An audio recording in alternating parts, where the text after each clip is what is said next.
Hello बच्चों, welcome to my YouTube channel school of biology. और मैं हूं आपका बायोलॉजी मेंटर दिवाकर सर। बच्चों, प्रोबेबल क्वेश्चन सीरीज में आज कुछ बायोमोलिक्यूल्स के क्वेश्चंस हम डिस्कस करने वाले हैं। तो पहला क्वेश्चन है कि सुक्रोज को हम नॉन रिड्यूसिंग शुगर क्यों कहते हैं। तो सुक्रोज को नॉन रिड्यूसिंग शुगर कहते हैं, ये तो आपने रट रखा है, लेकिन आप में से कई बच्चों को ये नहीं पता होगा कि उसे क्यों कहते हैं। तो उसका आंसर ये है कि सुक्रोज में जो लिंकेज होता है ग्लूकोज एंड फ्रक्टोज के बीच, ये होता है alpha one beta two linkage. Alpha one beta two linkage. तो फ्रक्टोज के सेकेंड कार्बन पर कौन सा ग्रुप होता है? Ketone group. ग्लूकोज के फर्स्ट कार्बन पर क्या होता है? एल्डिहाइड। तो ये लिंकेज एक्चुअली एल्डिहाइड और कीटोन के बीच में है। तो इस लिंकेज के कारण ना तो ग्लूकोज के पास और ना ही फ्रक्टोज के पास फ्री फंक्शनल ग्रुप रह पाता है। और किसी शुगर को नॉन रिड्यूसिंग कहने के लिए फ्री फंक्शनल ग्रुप का होना जरूरी है। इसलिए सुक्रोज क्या है? नॉन रिड्यूसिंग शुगर है। लेकिन एनसीईआरटी में जो पॉलीमर वाले पार्ट हैं उनमें एक लाइन लिखी हुई है कि why right end of glycogen is called reducing end and why left end is called non reducing end. एक बार फिर वही आपको एक कॉन्सेप्ट याद रखना चाहिए। किसी को नॉन रिड्यूसिंग शुगर कहने के लिए या रिड्यूसिंग शुगर करने के लिए फ्री फंक्शनल ग्रुप का होना जरूरी है। अब जैसे देखो, ग्लाइकोजन ग्लाइकोजन ग्लूकोज का बना होता है और ग्लूकोज का बना होता है, और इसके स्ट्रेट चेन पार्ट में कौन सा लिंकेज होता है? अल्फा वन फोर लिंकेज होता है। अल्फा वन फोर मतलब पहले ग्लूकोज का फर्स्ट पोजीशन और दूसरे ग्लूकोज का फोर्थ पोजीशन आपस में लिंक्ड है। तो फर्स्ट पोजीशन पर तो फंक्शनल ग्रुप होता है एल्डिहाइड। तो फर्स्ट पोजीशन पर यहाँ पर एल्डिहाइड क्योंकि लिंक्ड है तो फ्री नहीं है तो ये क्या हो गया? Non reducing. ये नॉन रिड्यूसिंग है। लेकिन इस ग्लूकोज का फर्स्ट पोजीशन तो लिंक नहीं है तो ये क्या हो गया? रिड्यूसिंग। ठीक है, ये हो गया रिड्यूसिंग।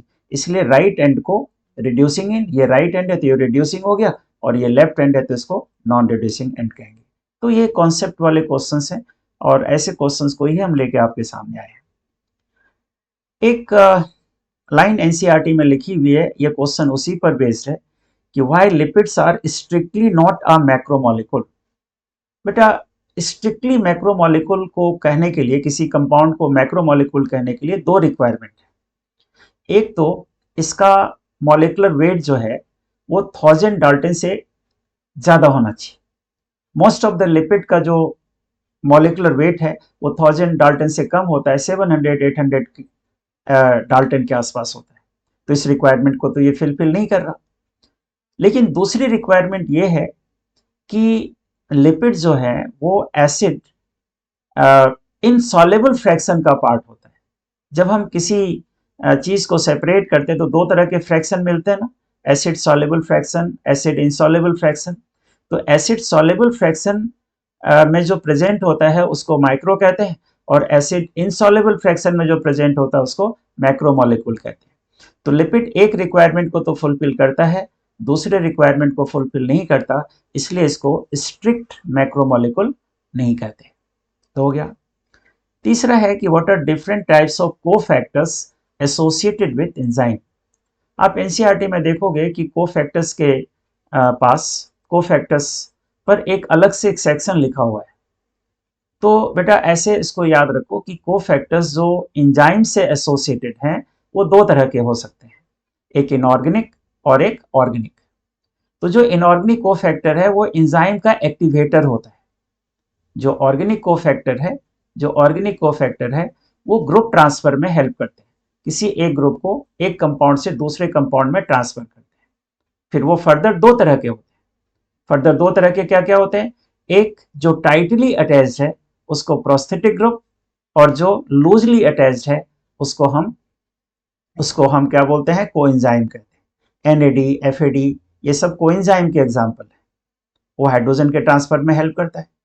उसी तरह से साइटोक्रोम्स जो होते हैं, साइटोक्रोम्स साइटोक्रोम्स के साथ जो हीम ग्रुप जोड़ा होता है वो प्रोस्थेटिक ग्रुप है। उसको इजी केमिकल प्रोसेस से हम सेपरेट नहीं कर सकते, वो टाइटली बाउंड होता है। इनऑर्गेनिक कोफैक्टर का एग्जांपल जैसे आप ले लो, मैग्नीशियम हेक्सोकाइनेज का एक्टिवेटर है, रुबिस्को का एक्टिवेटर है, पेप्केज का एक्टिवेटर है। तो ये सारे कोफैक्टर्स एंजाइम से एसोसिएटेड है। ठीक है, अब आ जाओ नेक्स्ट क्वेश्चन पर कि how does temperature affects activity of enzyme.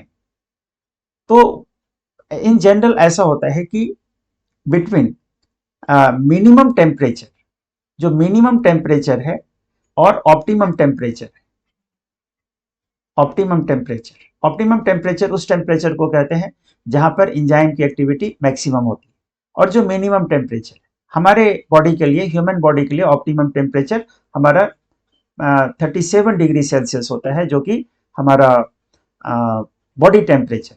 Minimum temperature मान लो 0 डिग्री सेल्सियस। तो between minimum and maximum temperature her 10 degree Celsius temperature बढ़ाने पर एंजाइम की जो वेलोसिटी है वो 2 to 3 टाइम्स बढ़ जाती है।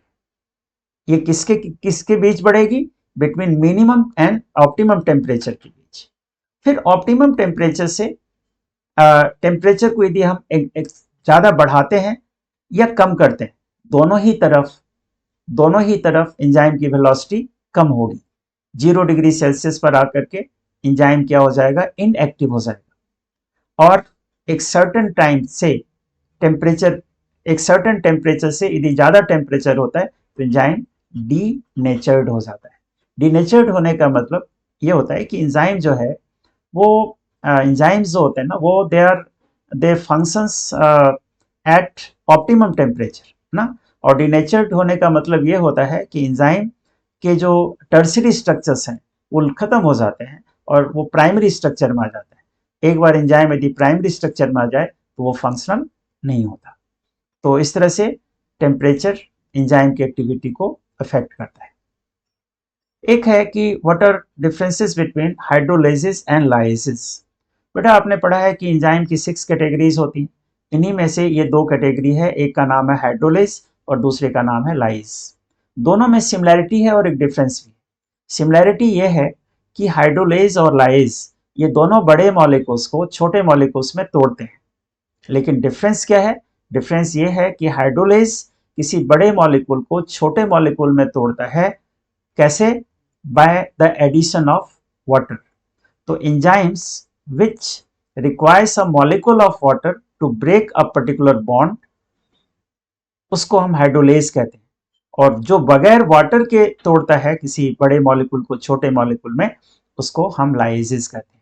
जैसे आप देखते हो कि जितने भी डाइजेस्टिव एंजाइम्स हैं वो हाइड्रोलाइसिस के एग्जाम्पल्स हैं। लाइसिस का एग्जाम्पल ग्लाइकोलाइसिस में आप पढ़ते हो एल्डोलेज, जो फ्रक्टोज 1,6 बिसफॉस्फेट को ढाप और पीजीएल में तोड़ता है, लेकिन उसके लिए वाटर की ज़रूरत नहीं होती। तो ये डिफरेंस हो गया हाइड्रोलेज और लाइस के बीच। एक और क्वेश्चन, लास्ट क्वेश्चन जो आज हम करने जा रहे हैं वह है कि what is difference between primary and secondary metabolites. Primary and secondary metabolites में क्या डिफरेंस है? Primary metabolites carbohydrates, proteins, lipids, nucleic acid, ये सब प्राइमरी मेटाबोलाइट्स जो सारे सेल्स में ज़्यादा अमाउंट में प्रेजेंट होता है और जिनके फंक्शंस नॉन है। लेकिन प्लांट सेल में या और भी कुछ सेल में, बैक्टीरियल सेल में एंड कुछ फंगल सेल में, प्राइमरी मेटाबोलाइट्स के अलावा कुछ दूसरे मॉलिक्यूल्स भी प्रेजेंट होते हैं, उनको हम सेकेंडरी मेटाबोलाइट्स कहते हैं। जिनका फंक्शंस प्लांट में क्या है वो प्रॉपरली नॉन नहीं है कि प्लांट उसे क्यों सिंथेसाइज करता है। इसकी एक लिस्ट सेकेंडरी मेटाबोलाइट्स की एनसीईआरटी बुक में दे रखी है और मैं आपको सजेस्ट करूंगा कि वो लिस्ट आप जरूर याद रखें। प्राइमरी मेटाबोलाइट और सेकेंडरी मेटाबोलाइट में बेसिक डिफरेंस ये है कि प्राइमरी मेटाबोलाइट्स ज़्यादा अमाउंट में प्लांट सिंथेसाइज होता है। प्राइमरी मेटाबोलाइट्स सारे ही ऑर्गेनिज्म सिंथेसाइज करते हैं और उनके फंक्शंस नॉन है। सेकेंडरी मेटाबोलाइट्स एनिमल्स में सिंथेसाइज नहीं होता, एनिमल सेल में, प्लांट सेल में सिंथेसाइज होता है, वो बैक्टीरियल सेल में सिंथेसाइज होता है, फंगल सेल में सिंथेसाइज होता है और वो बहुत स्मॉल अमाउंट में सिंथेसाइज होते हैं और उनका फंक्शंस क्या है वो नॉन नहीं है। तो मैं सजेस्ट करूंगा कि सेकेंडरी मेटाबोलाइट्स की जो लिस्ट है वो आप ज़रूर याद करें। Thank you. आते हैं, फिर मिलते हैं एक नए सेट ऑफ क्वेश्चंस के साथ।